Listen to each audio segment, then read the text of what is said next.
घरामध्ये स्वानंदीवर अन्याय बघून समरने जो काही निर्णय घेतला त्यामुळे सगळेच झाले चकित. नमस्कार मित्रांनो, ह्या मालिकेच्या आजच्या भागामध्ये नक्की काय घडलं चला तर बघूया. तर घडतं असं, सुश खूप आगाऊपणा करत असते पण स्वानंदी तिला सारखं समजावून घेते. आता तर स्वानंदीला मोठा टास्क असतो की सगळ्यांसाठी वेगवेगळा नाश्ता बनवायचा. ती आनंदाने तयार होते पण समरला मात्र खूप वाईट वाटतं. तो तिच्याकडे बघतो आणि मनात म्हणतो, स्वानंदी मॅडम तुम्ही एवढे चांगले का आहात? तो आता स्वानंदीकडे जाऊन म्हणतो, चला मी तुम्हाला मदत करतो. स्वानंदी म्हणते, तुम्ही? तो म्हणतो, हो. ती तुम्हाला जेवण करता येतं? समर म्हणतो, हां म्हणजे थोडंसं येतं, थोडंसं तुम्ही शिकवा, पण मी तुम्हाला मदत करणार म्हणजे करणार. चला काय मदत करू? स्वानंदी म्हणते, तुम्ही काय मदत करणार? तो म्हणतो, सँडविच करायचं ना, चला मी कांदा कापतो. कुठेही कांदा? तो आता इकडे तिकडे शोधायला लागतो. स्वानंदीला खूप हसायला येतं. ती राजवडे हे तुमचं काम नाही आहे, मी करते. तो म्हणतो, असं कसं? तुम्ही बाहेर जाऊन काम करू शकता, मग मी पण किचनमध्ये काम करू शकतो. हां आता तुमच्यासारखं परफेक्ट जमणार नाही पण थोडंफार जमू शकतं. चला कुठे कांदा? स्वानंदी ते राजवडे अहो तुम्हाला नाही जमणार. तो म्हणतो, असं कसं कसं नाही जमणार? आता दोघांमध्ये छान तुतुमय चालू असते. समर आता कांदा कापायला लागतो पण स्वानंदी बघते तर त्याला टरफलं असतात. समर कांदा तर कापत असतो पण त्याच्या डोळ्यातून पाणी यायला लागतं. ती राजवाडे हे तुमचं काम नाही आहे. तो एका डोळ्याने बघत कांदा कापत म्हणतो, हे कोण ठरवणार हे माझं काम आहे की नाही?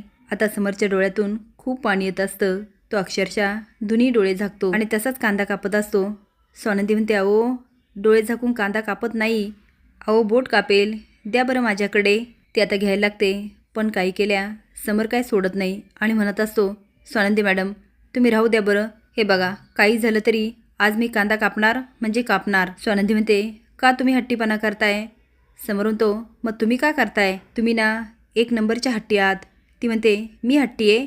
तो म्हणतो, हो. पण तरी स्वानंदी त्याच्या हातातून घेत असते आणि ओढता ओढता तिचं बोट कापतं. ती बोट पकडत म्हणते, आई गं. तो म्हणतो, कापलं? बोट पकडतो आणि तोंडात घालतो. आता स्वानंदी त्याच्याकडे बघत राहते आणि तो स्वानंदीकडे बघायला लागतो. समरच्या वागण्यामुळे स्वानंदी थोडीशी रोमॅन्टिक होते आणि बाजूला बघायला लागते. पुन्हा बघते तर समर खुणवतो, काय झालं? ती मानवलूत म्हणते, काहीच नाही. हे मलिका बघते आणि म्हणते, अरे देवा उगाचच नाश्ता सांगितला, त्या इडल्या खाल्ल्या असत्या तर परवडल्या असत्या, यामुळे तर हे अजूनच जवळ आले. ह्या स्वानंदी बाबतीत काही करायला गेलं ना तर ते उलटच होतं. ही सुश पण ना, हिला काय गरज होती गोंधळ घालायची? बावळट कुठली, काय तर म्हणे हिचा अधिकार आहे, अधिकाराचा कुठे वापर करावा याची पण अक्कल नाही. ती आता तनतन करत अंशुमनच्या रूममध्ये जाते. तो काय झालं मॉम? ती काय झालं, खाली जाऊन बघ. त्या स्वानंदीचं बोट कापलं आणि तो समर, जाऊ दे मला बोलायलाही लाज वाटते. आजपर्यंत हा कधी किचनमध्ये आला नाही आणि आज याला त्या स्वानंदीचा पुळका आला. सुश तू पण ना जे होतं ते खायचं ना, कशाला मागणी केली? सुश म्हणते, आता मला नव्हतं खायचं मग मी का खाऊ? मलिका म्हणते, तुझ्या घरी जे केलं तेच खातेस ना, तसं इथे पण खायचं. आपला अधिकार कुठे गाजवायचा कुठे नाही हे पण कळायला हवं. सुश म्हणते, मदर इन लॉ तुम्हाला ओरडू नका, मला खूप वाईट वाटतं. आजी हसत म्हणते, आज नाश्ता मिळेल ना? आता स्वानंदी पटकन बाजूला होते आणि म्हणते, आजी ह्यांच्यामुळे उशीर होतो. समोर म्हणतो, अरे माझ्यामुळे? मी तर मदत करतोय, तुम्हीच माझ्या हातातून कांदा ओढला आणि बोट कापलं, ह्यात माझी काय चूक आहे? ओके.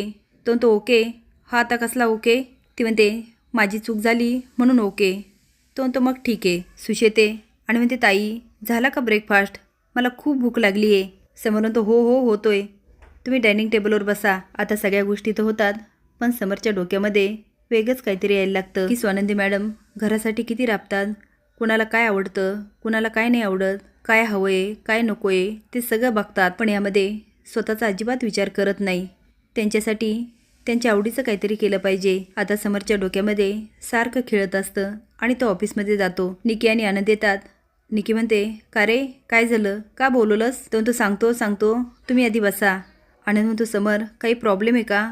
तो नाही प्रॉब्लेम काही नाही, पण मला ना तुमच्या दोघांची मदत हवी आहे. निकी म्हणते, ती करायला मी कधी तयार असतो, बोल काय करायचं? तो स्वानंदी मॅडमसाठी असं काहीतरी वेगळं. निकी म्हणते, काहीतरी वेगळं म्हणजे तिच्या प्रेमात पडला की काय? तू पण ना डार्लिंग काहीतरी वेगळंच काढते. निकी म्हणते, प्रेमात पडलाय ना मग मान्य करायला काय हरकत आहे? बरं बोल, स्वानंदीला काय आवडतं? तो निसर्ग झाडं. ती म्हणते, अरे मग असं छान अरेंज कर ना, तिथे घेऊन जा आणि कर प्रपोज. आनंद म्हणतो समर करून टाक प्रपोज. आता समर स्वानंदीसाठी छान प्लॅन करतो. तिला फोन करून एका ठिकाणी बोलवून घेतो.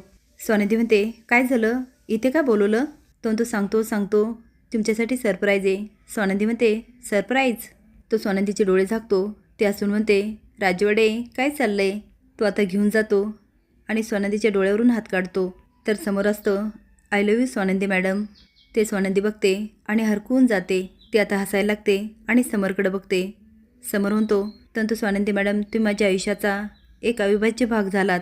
आता तुमच्याशिवायचं आयुष्य मी कल्पनाही करू शकत नाही. तू माझ्या श्वास आहात. आता स्वानंदी बघते मागून बुके काढतो.